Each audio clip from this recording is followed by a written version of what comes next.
What's up, football fam? It's time for the Week 10 ACC Round Up. We're going to go through some of the games, storyline, injury news, and what's to come for the next week in ACC. Let's jump right into it. First game, Miami at SMU. SMU pulling an overtime victory. Kelly Jennings, 29 for 44 for 365 yards and a touchdown. Jordan Hudson, 11 catches, 136 yards. He looked amazing. Safety Ahmad Moses, 7 tackles, interceptions both time. SMU offense much improved from the week before. Carson Beck and Miami had their struggles, but they did move the ball well in this game. Beck, 26 for 38 for 274 yards, 2 touchdowns, 2 picks. We'll talk about those 2 picks. Mark Fletcher had 16 carries, 84 yards. JoJo Trader got in on the action this week after being out most of the year with an injury.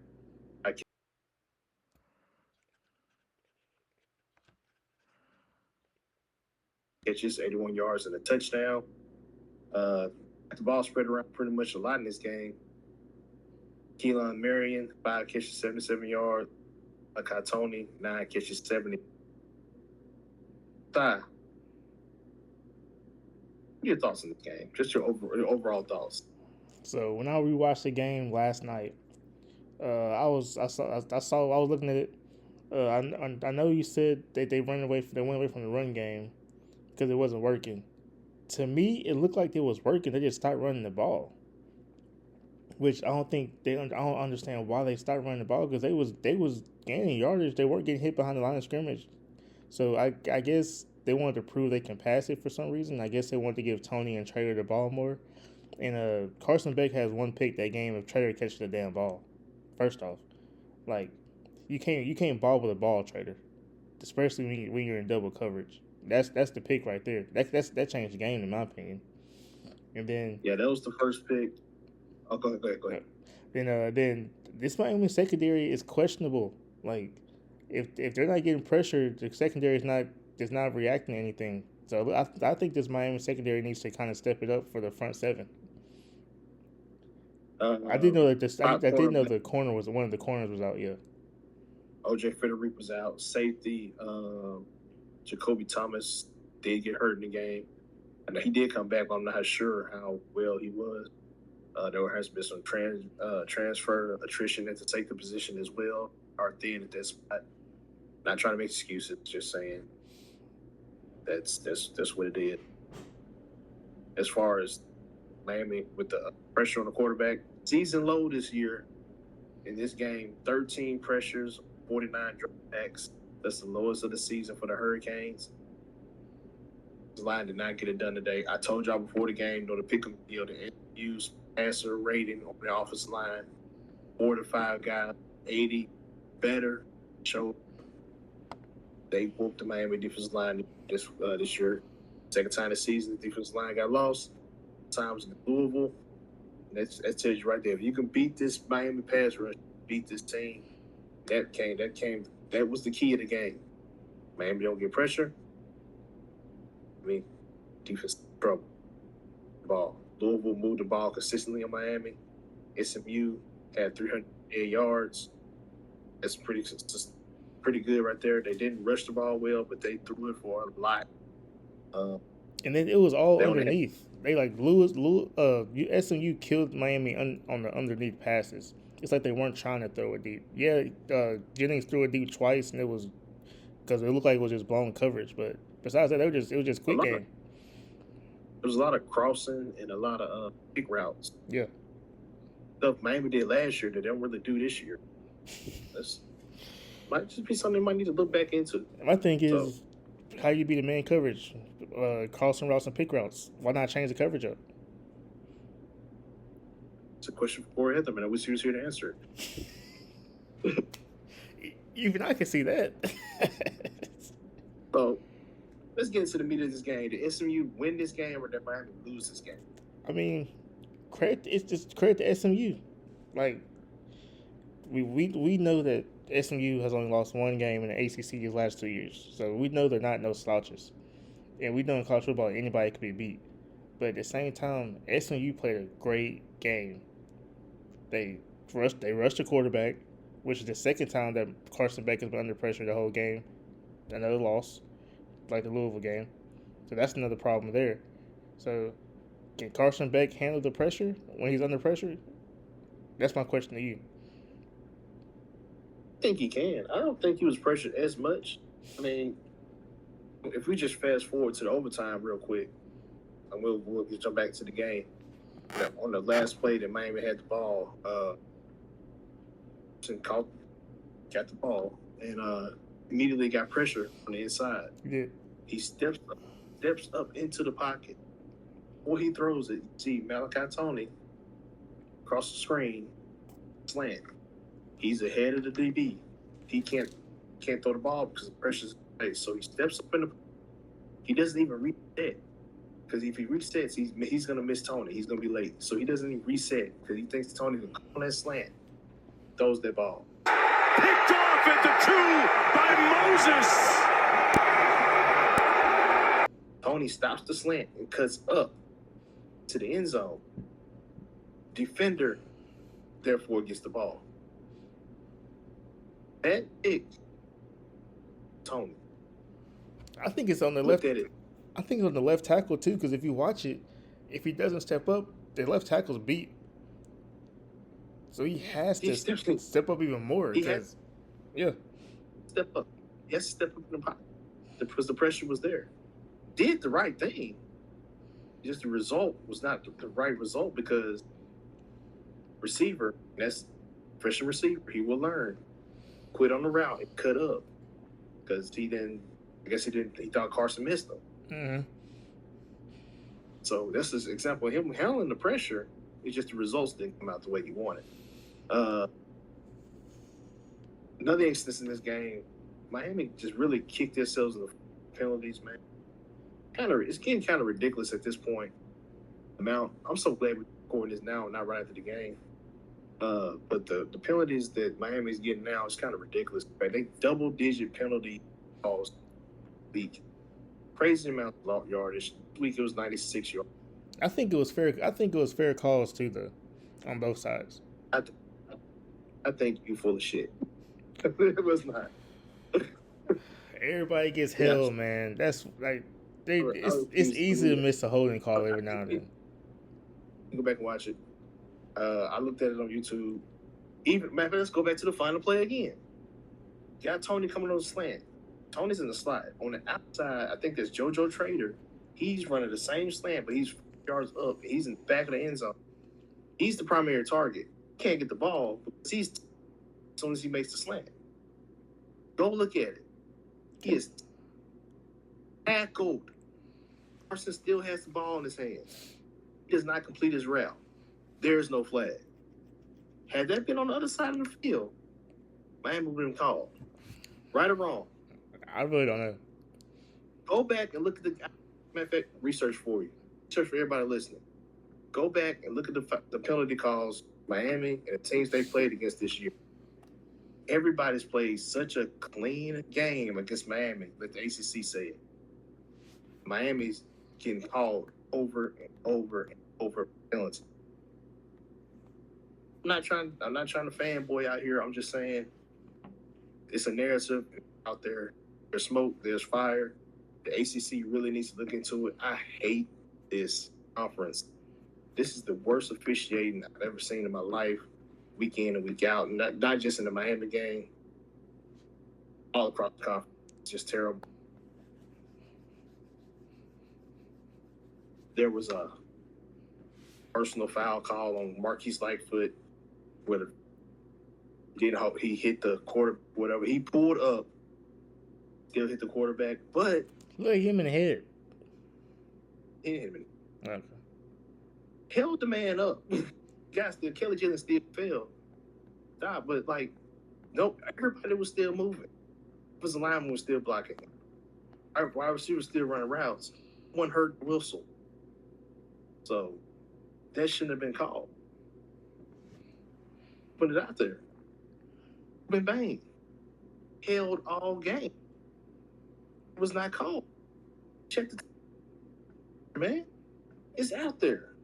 And it's not just this game. All year. they need to open an investigation or the NCAA because I got out of the hurricane. There. Whatever. I'm gonna get off of that. I'll say that, but I'll make a video on that myself. I just clip some stuff out there. I mean, you make some points. We all know like when high power teams and known teams they get treated differently than other teams. So I'm just saying, dude, SMU had 4 penalties the whole game. The week before, Stanford had what 3 penalties against Miami? 3. For Louisville's no penalties in the first half and like barely any in the second half. Come on, man. Come on. There's not that big of a disparity. It's not a discipline problem that wide between Miami and other teams. Yeah. When you look at these, because if you look at the SMU the rest of the year, they're one of the most penalized teams in the nation as well. But when they play Miami, can't find a damn flag. But let's move on to the play calling. Shannon Dawson, coordinating Miami, you got to run the ball more than just up the middle. I understand you talking about his options between the A gap, B gap with the running back. I ain't trying to hear all that. If you see your running back keep hitting the hole, get another running back in there or switch up the call. It's not working. It was, but the thing is, they were running the ball effectively. So why did they stop? I don't understand. I mean, you get this narrative that Mario has his hand on the offense. He runs the ball and all this other stuff. They got nothing to do with Mario. It's all Shane Dawson. Mario defense, ain't he? Mario offensive line. Mario Cristobal's offensive line guy, so he said he wants the ball. He's kill out. This is all this narrative that these casuals put out there. I don't really know what they're talking about. But, people that really don't pay attention to what's going on in the game just see those little clips online and just go with it. Those little guys. This has been Dawson's MO since he got there. He has no creativity in the run game. They need to coordinate to help him. Maybe today in the offseason. I think Shannon Dawson's a good officer. I just think his play calling is kind of bland. Doesn't mix it up. There's no pulling. There's no guard pulling the tackle CC. It's not much motion either. No motion. Though. He needs a little help. Play a little blame game. Let's put a little pie out there. Who's to blame for this loss? Dawson, Beck, Mario, defensive coordinator Heatherman. What do you think? I'm gonna say the coaching staff as a whole. I can't blame Carson Beck because he played a great game. He had one pick that should have not been a pick. If it's called, it's probably a touchdown or a field goal.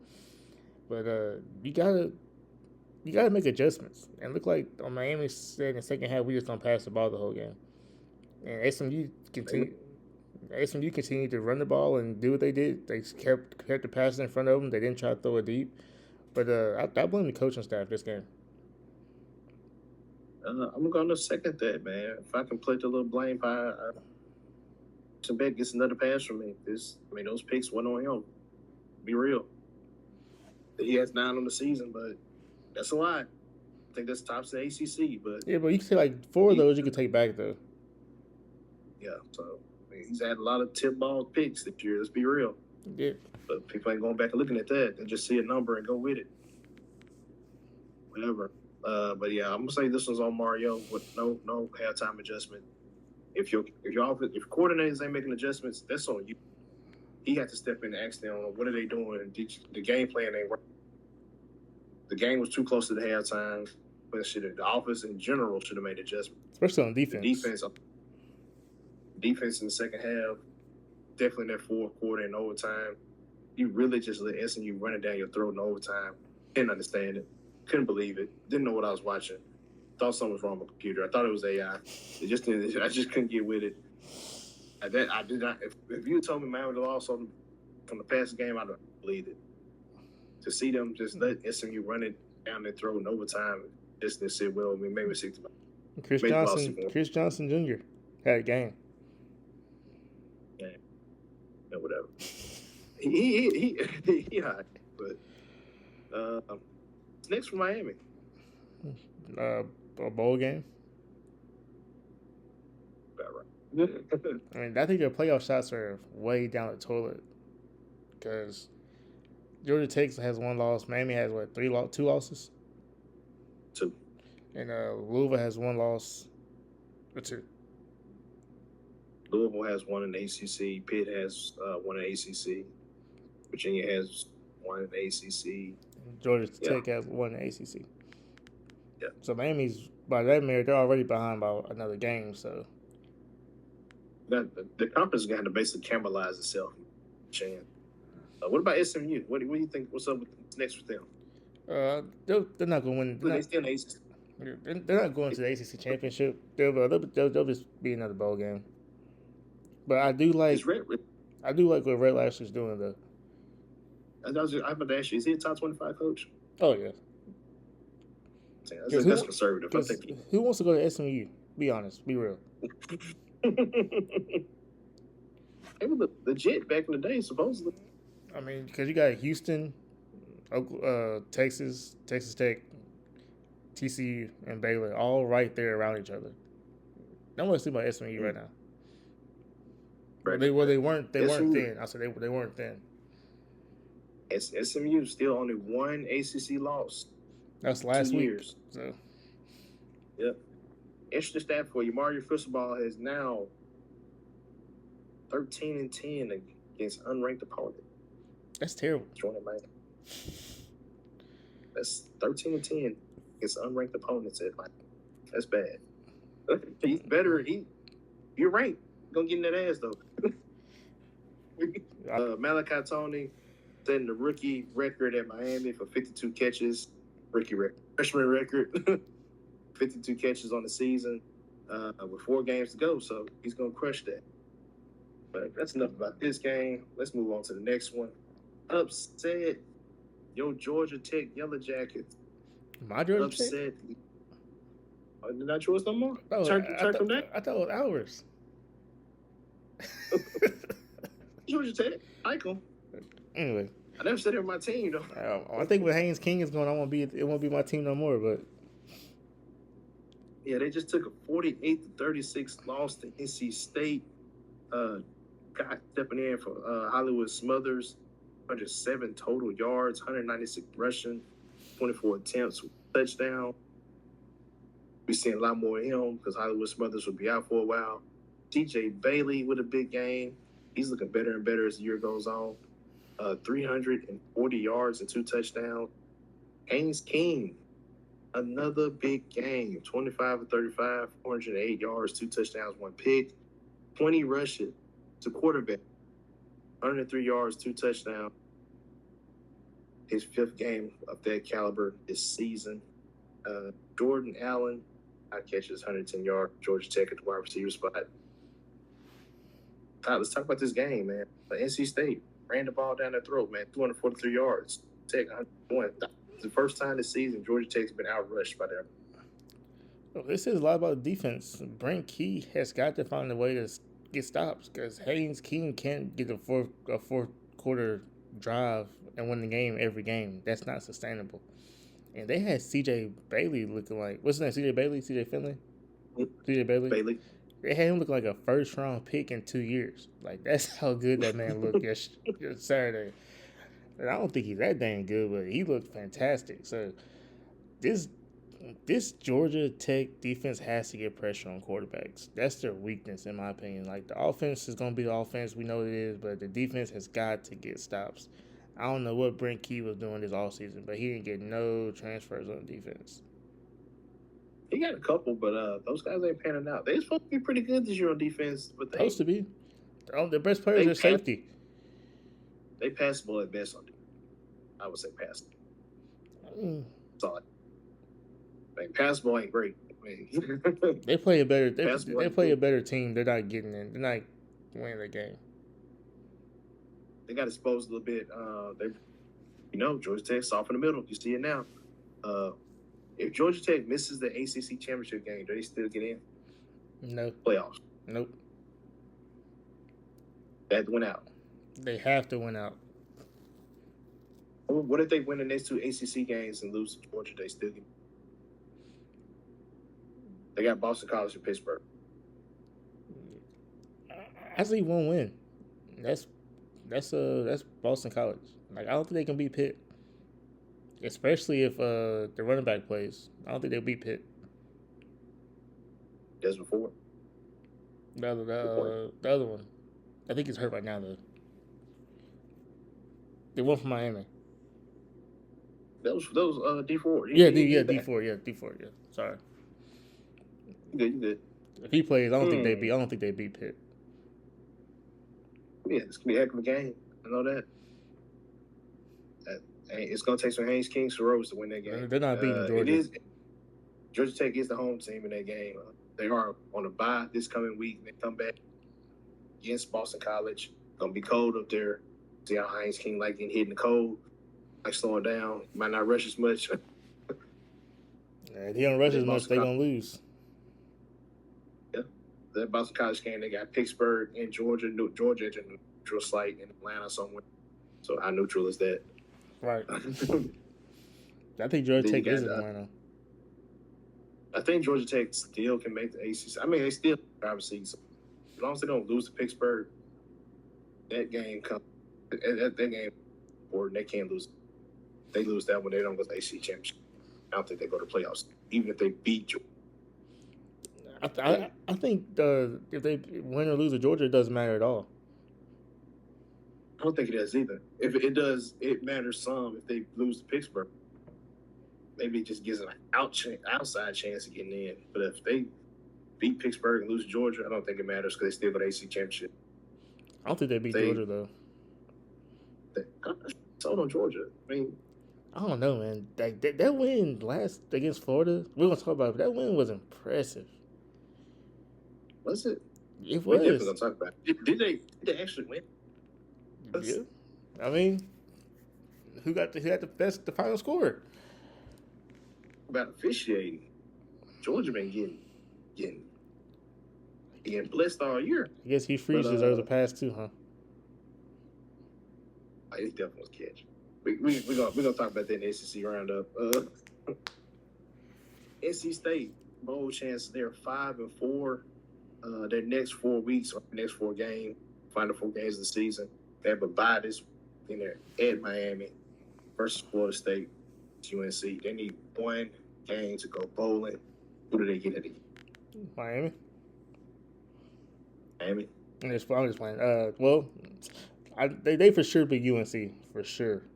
So they're definitely going to go bowling because they're going to beat UNC. I mean, can they beat Miami? Like, is that? They run the ball. Well, there you go. DJ Better throw a lot of different passes. He's tall. He's tall. Yeah, he is very tall. I didn't realize he was that tall. But 6'6". Yeah, they'll I think the only team they'll beat is UNC because we know UNC is not good. Well, UNC beat your Syracuse Orangemen. Yeah, with no quarterback. So. And can we just talk about how Fran Brown just had to stop talking right now? Man, ain't heard nothing from him in a couple weeks. He's talking. Guess what, though? He's talking so much. Like he had 2 press conferences in the last 2 days. You got to chill out, man. But he's just got whooped. And he's saying stuff because the media is asking him like, "What are you gonna do at quarterback?" Because he made change to the coaching staff, and he's like, "Well, I mean, Angeli's gonna be my quarterback next year. I told him that it doesn't matter who his coach is. I'm the coach." So it's like a whole bunch of stuff. So he just needs to stop talking, at least till Christmas. Like you're starting quarterback towards ACL, you get a pass. Like it's okay. Yeah, but he can't stay. He can't keep trying the same guys out there to replace them. They don't look good at all. You got to make sure you got backup in there for QB of the future or something. Man, it was like I can't think of the guy name for last year. Dang. Cal McCourt. Huh? Cal McCourt. Cal McCourt, yeah, from Ohio State. It's crazy how big of a difference that dude made for. Well, he had him and Omar Gaston. That's 2 stars right there. Yeah. And Pena. Oh, yeah, I forgot about Pena. So yeah, they look good, man. So shout out to UNC for getting that victory over Syracuse, 27. Fran Brown, I mean, he will rebound from this. He is making the list. He's gonna make sure he keeps your receipts because he's gonna hit that transfer portal. Yeah, he's gonna have the final say regardless. Whether they win or lose, he's gonna try to get some get back. Let's move on to another game. Let's talk about Duke versus Clemson. Quite the shootout game that probably means nothing. Duke 46, Clemson 45. Can we talk about how this Clemson team just quit on Dabo Swinney? My opinion. Penn State quit on Ray Franklin. Auburn quit on Hugh Freeze. Clemson is quitting on Dabo Swinney. Is it possible that we see Dabo get up out of here? What did I tell you at the beginning of the year? Can't remember. It's been a lot. I said they need to fire Dabo. I said that. You did say that. I said that. You say that. I stand by it. Girl, still. Not because he's a bad coach. It's just sometimes you just need a different voice. That's all it is. Like Andy Reid left the Eagles. They just need a different voice. Now he led the Chiefs. He's winning. McCarthy, Packers. They went to the Cowboys. Had great records. It wasn't his fault. The team was bad, but Clemson needs a different voice in there. There's so many good coaches out there that can do exactly what Dabo did. Yes, it's hard to win a national championship. It's not gonna always win a national championship, but there's a lot of coaches that can get you there. I mean, Dabo had Deshaun Watson and Trevor Lawrence. You better go to the national championship with those two quarterbacks. Like, I mean, I'm not gonna say they're quitting on him. I think he realizes that this is not the team that's gonna get him a winning record this year, so he's just going with the flow. He's going through the motions.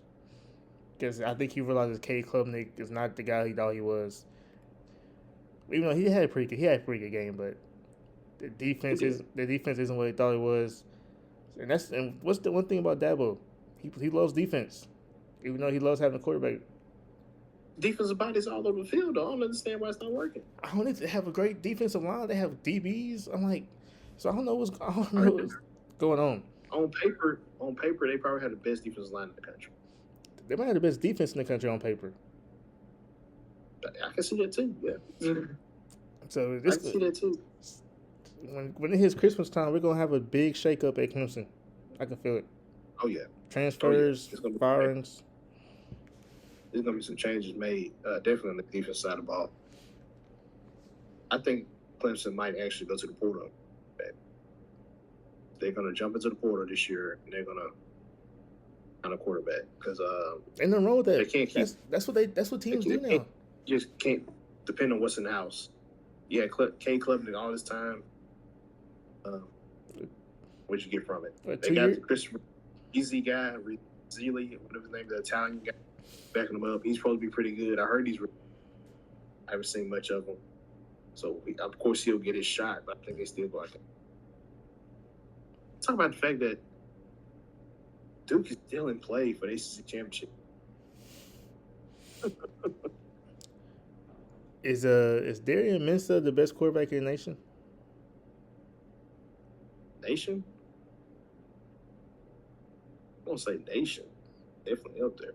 I mean, I think Jaden Mahava is pretty damn special. Dante Moore is pretty damn special. I don't know, man. Minster's numbers are fantastic. Darian Minster is up there, though. He looks. Like, who thought? I don't know. I can truthfully say I did not think Darian Minster was going to do this at Duke.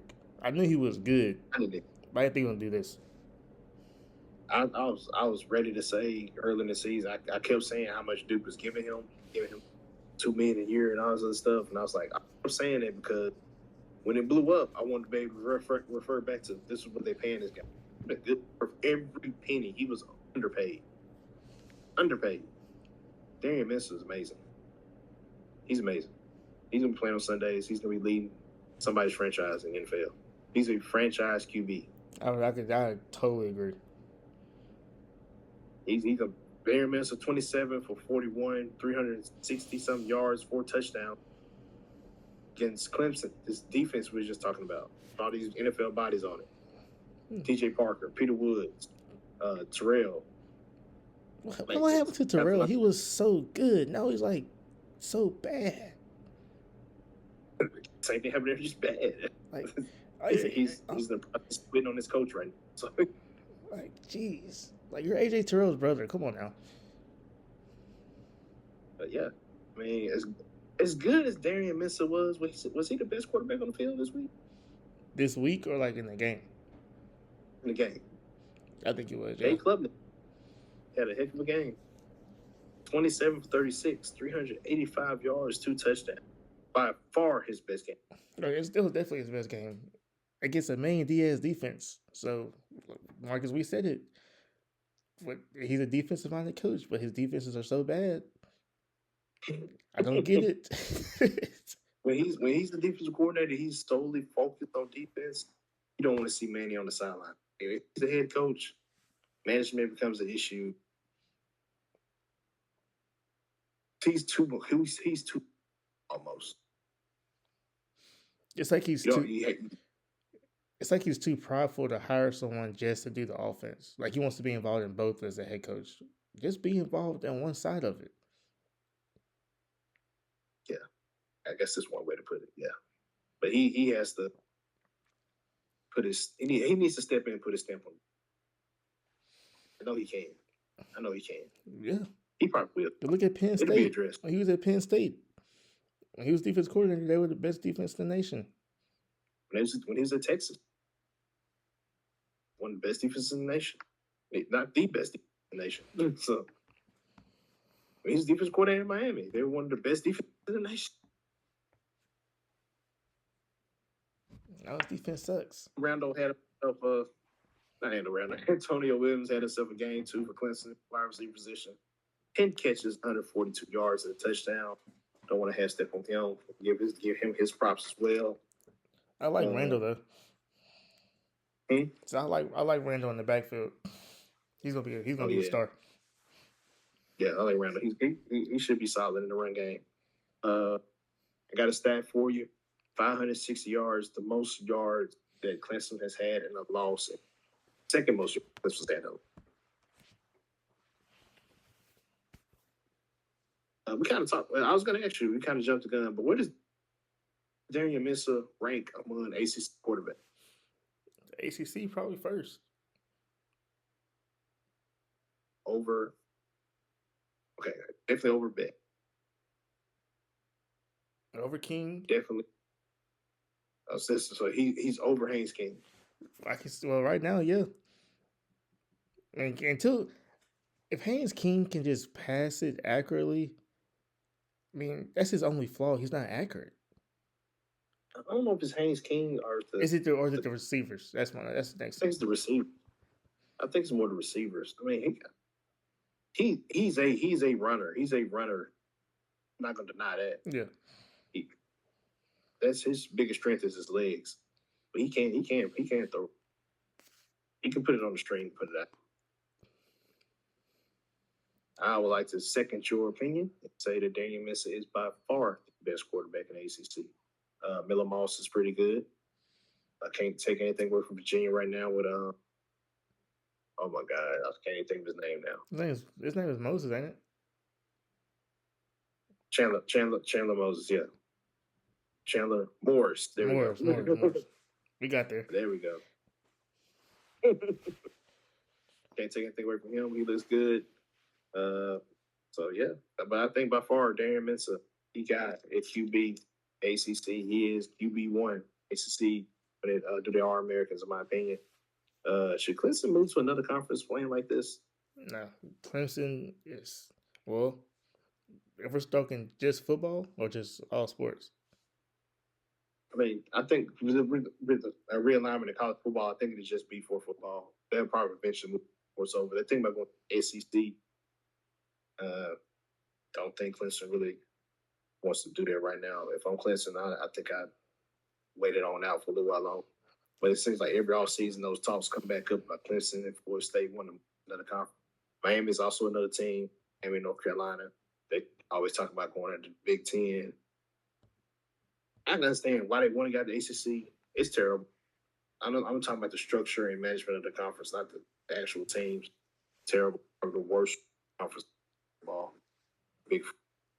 I think if you had the chance to leave, you had the money to leave, was for an immediate move, take it. But I think in Clemson's best interest, just you got any thoughts on that?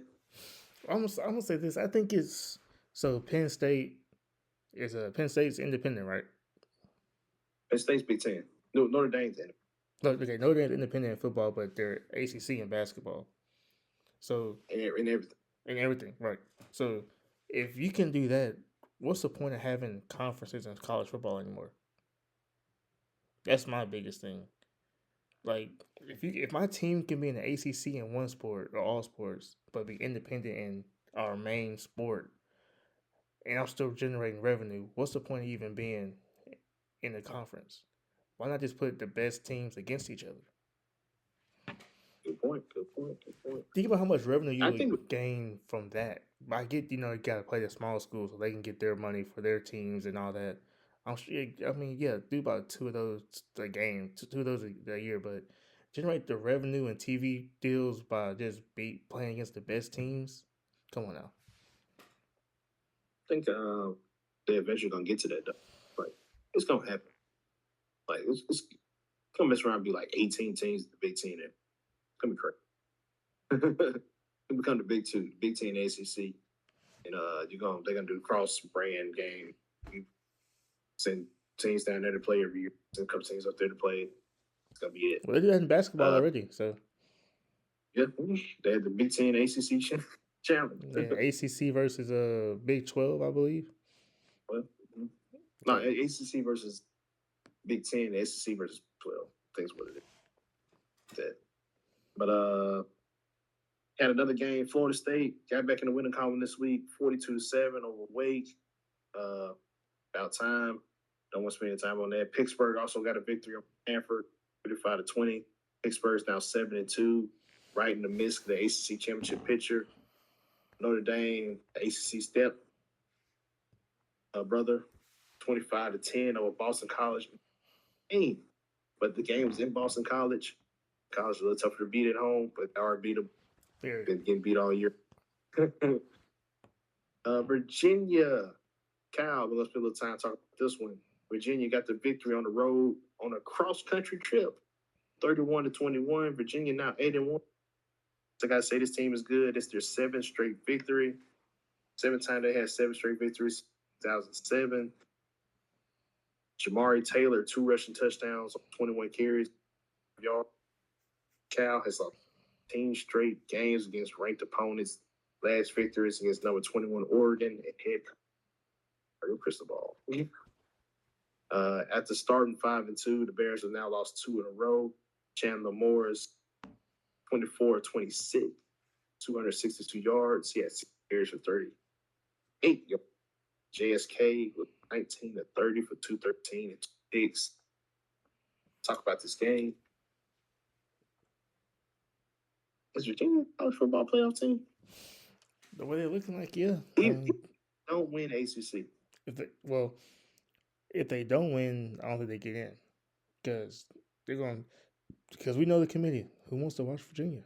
Like that's the question they would literally ask. Who wants to watch Virginia play against Ohio State or Texas or Alabama? Like I'm just saying that. Just saying teams. I don't think Texas is gonna make it, but it's big names have a better chance of getting in. That's reality. Still popularity concept. It's definitely so popular. I'll say this: if Georgia Tech wins out and lose the ACC championship game, and Virginia beats them, I bet they would probably still put in Georgia Tech. No, the ACC champion is automatic bid. Well, I make bid, but like, say they make it and they make the ACC championship, Georgia Tech beats them. Would they deserve to get in, or are they gonna put another SEC team? So their only loss is the only loss they get from here on out is in the ACC championship. Right. Be 11-2. Over But what's over a Georgia who could potentially lose to? Well, Georgia might not make Wait, it. if it comes to Virginia and Georgia, you take Georgia. I think they got a better record. If it comes to Virginia and But Vanderbilt, I think Georgia will make you it take anyway. Virginia. Yeah, I don't think I think if Vanderbilt's not gonna make it.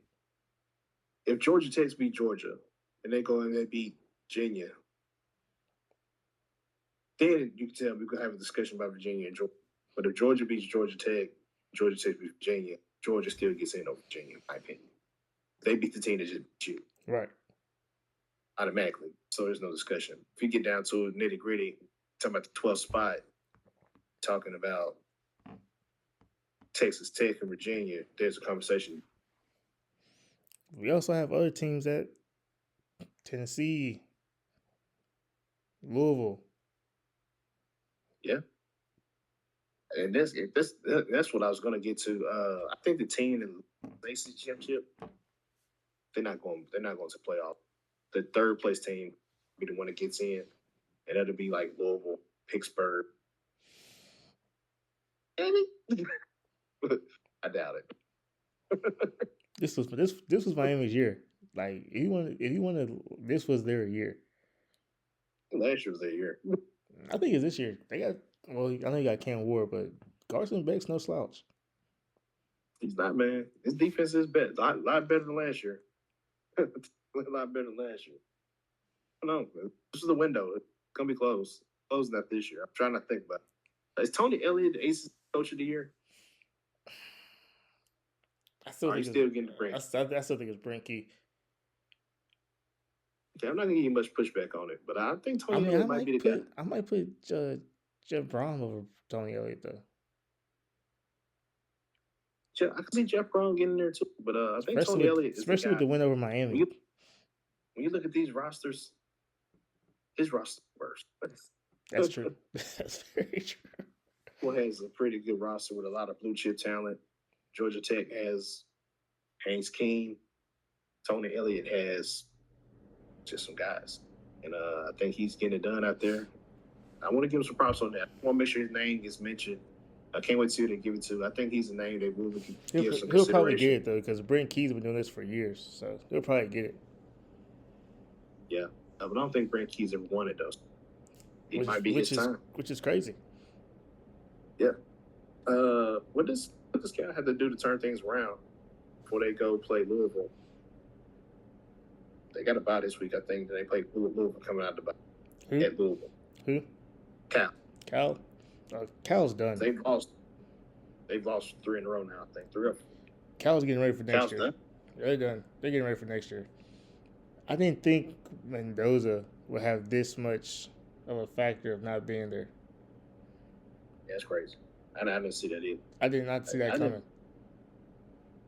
I would say JSK, man. They got a quarterback. They do, but long term, he probably better than Mendoza. Marcus, we looked at them ranked the quarterbacks, and they had Mendoza first, and me and you literally laughed. Now look at us. This man might I'm not saying he's the best quarterback in the nation, but he is playing like a number 1 pick. They want to give it to Ty Simpson, but if a team was to take Mendoza, I wouldn't be mad because what he's doing is impressive. I'm gonna say this, man. Trust your eyes, not what you hear. Trust what you see.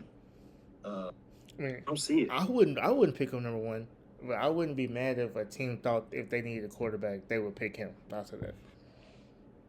I mean, he tall, big arm, likable guy, probably a good leader. But I just don't see it. I've seen Mendoza play for years at Cal.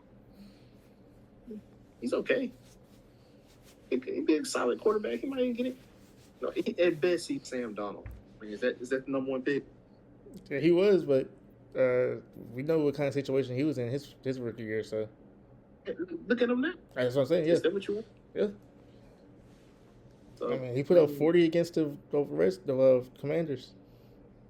I'm gonna say Redskins. Well, if Sam Donald's your barometer for the number 1 pick this year, then forget Fernando Mendoza. I just think there's better out there. I mean, You there's trust department. Put your scouting department to the test and tell me who's better than Fernando Mendoza. So I'm not buying.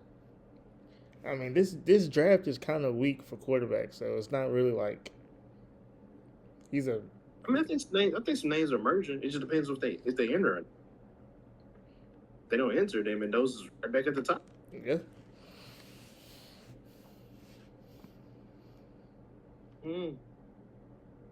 Virginia, last thing on them, how do they avoid the letdown game going up against Wake Forest net? I think Wake Forest beats them. Like I'm an Ashford fan, whatever his name is. He's You can't even get his name right now. I knew you'd just be hating, man. That's how you do. I'm not hating, dude. I like Robbie Ashford. Think about his name. I'm sleepy. But I think You just won't care. that's not honest.